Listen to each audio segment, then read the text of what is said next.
ఈ చిత్ర దర్శకుడు జగదీష్ గారు మాట్లాడతారు.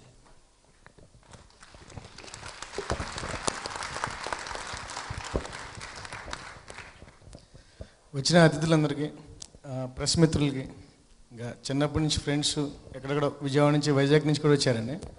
Thank you very much. ప్రతి పుట్టినరోజుకి మా రమ్మక్కను ఉల్లక్క ఒకటి తీస్తారండి. అరే సత్యనారాయణ వచ్చే సంవత్సరం డైరెక్టర్ అన్న అక్క, ఈ సంవత్సరం అయిపోయా డైరెక్టర్ అయిపోయా. థ్యాంక్ యూ అక్క, ఎవ్రీథింగ్. ఇంకా ఇంకా రాజమౌళి గారి, కీరవాణి గారి ఫ్యామిలీతో ఉన్న రిలేషన్ వల్ల ఐఎమ్ సిన్సియారిటీ కానీ అన్నీ నేర్చుకున్నాను సార్ ఆయన దగ్గర మొత్తం. అంటే రాజమౌళి గారు నేను ఎక్కువ మాట్లాడుకోండి, అసలు నేను రాజమౌళి గారు ఎక్కువ మాట్లాడుకోం. ఆయన చూసి ఇలా సైక్ చేస్తారు, నాకు అర్థమైపోద్ది అంతే. అలా వెళ్ళి అలా పని చేసేసుకుంటాం. మళ్ళీ జగదీష్ చెప్పాం కదా, ఓకే అది అయిపోయిందంటే అంటే ఎక్కువ మాట్లాడుకోండి మేము అసలు. Thank you sir, thanks for coming and wishing us. Keeravani గారి మ్యూజిక్ అండి.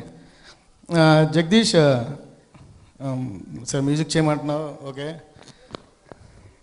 స్క్రిప్ట్ పట్టరా అన్నారు. ఏంటండి స్క్రిప్ట్ చెప్తే సరిపోద్ది కదా, స్క్రిప్ట్ పట్టరమంటారు ఏంటి ఇప్పుడు? స్క్రిప్ట్ సార్ చెప్తాను సార్, బౌండ్ స్క్రిప్ట్ పట్టరా అన్నారు. బౌండ్ స్క్రిప్ట్ అని మళ్ళీ మొత్తం చదివి డైలాగ్స్ సార్ చదివి వెనకమాల ఒక సర్టిఫికేట్ లాగా ఒకటి రాసిచ్చారు sir.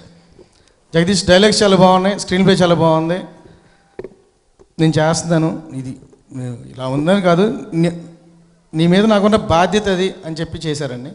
Thank you sir, thank you Kiran గారు. సరే ఇంకా సినిమా గురించి వస్తే, లచ్చిందేకో లెక్క ఉంది. మన జేబులో ఎంత ఉందో మనకు లెక్క తెలుసు, మన ఇంట్లో ఎంత లెక్క ఉందో మనకు లెక్క తెలుసు, పక్క ఇంట్లో వాళ్ళ లెక్క కూడా మనకు తెలుసు. కానీ కొన్ని కోట్ల రూపాయలు, లక్షల కోట్లు మనకు తెలియకుండా అనాథగా పడి ఉన్నాయి.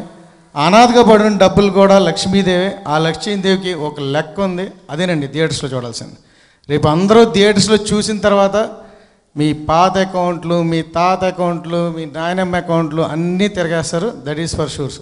థ్యాంక్ యూ అండి, థ్యాంక్ యూ ఎవ్రీబడి.